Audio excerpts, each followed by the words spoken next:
The Republican sex scandal is causing a struggle within the party itself. Our top story coverage turns to the very uneasy relationship between powerful religious conservatives and a much smaller number of Republicans, some gay themselves, who have pushed for years to make their party more gay-friendly.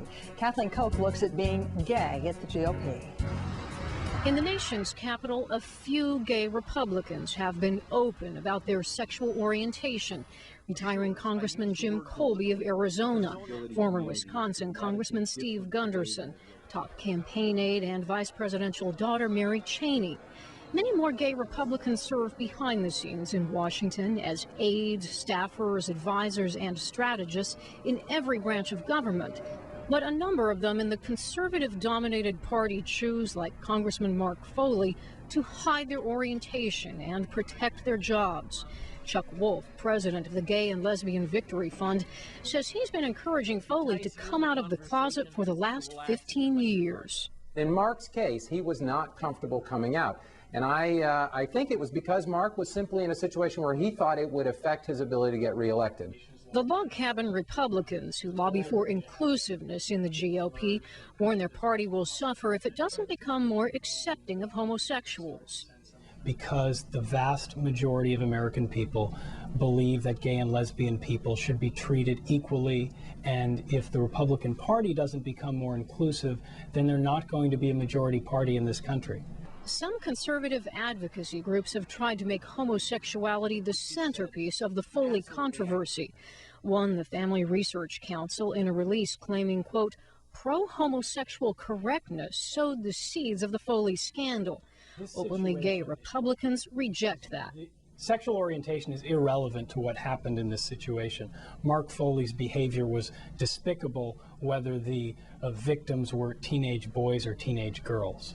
Still, there is fear in Washington's gay community that there might be a backlash because of the Foley scandal. I've heard people talking about whether we should go after all gays in Washington. Should there be a list created? Should we try to out everybody? Should we be doing everything we can to take gays out of the Republican Party? Should we be taking them out of Capitol Hill? Look, this nation went through that once before. McCarthyism didn't work. It didn't make our country stronger, and we shouldn't repeat it. We approached the Republican National Committee to see if anyone would discuss the party's relationship with the gay community. The RNC simply referred us to the log cabin Republicans. Gay Republican politicians and staffers turned down our request as well. Being gay in the GOP, not a subject many want to talk about, especially now. Kathleen Koch, CNN, Washington. So what is it like to be gay and be Republican? Jeff Cook joins me now. He's the former national field representative for the log cabin Republicans. Glad to have you with us tonight. Thanks for having me, Paula. We just had a guest, John Fund, on saying that there were a number of gays in leadership positions within the Republican Party. Do you think they've gone public with that, or do you think there are a bunch of gay Republicans who are hiding their sexual identity? Paula, I think that there are open and closeted gay people in both political parties and in all levels of politics. But I think that it's important for the terms of public discourse to realize that these people's sexual orientation has very little to do with how they do their job day in and day out.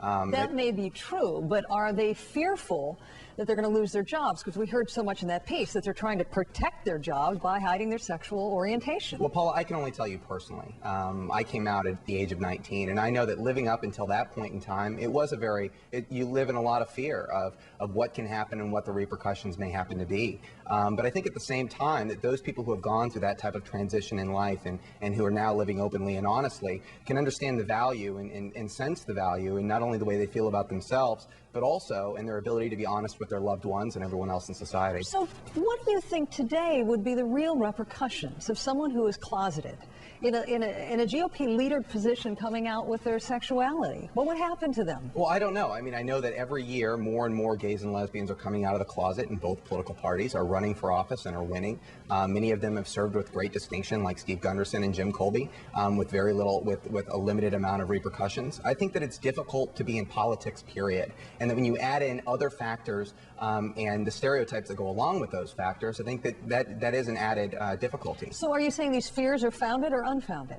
I'm saying with a number of people who've had success. I'm saying that my experience in the Republican Party has been one of welcomeness and open arms. I'm also very lucky to be a part of the Republican Party in New York, where Republicans understand, and I think Republicans across America are starting to understand better as well, that it's a benefit to be able to appeal to suburban swing voters and to have a big tent party that's inclusive of everyone. You say inclusive of everyone, and you're happy this party has embraced you, yet this party that you've also embraced is against gay rights, is against gay adoption. Isn't there a huge disconnect for you then?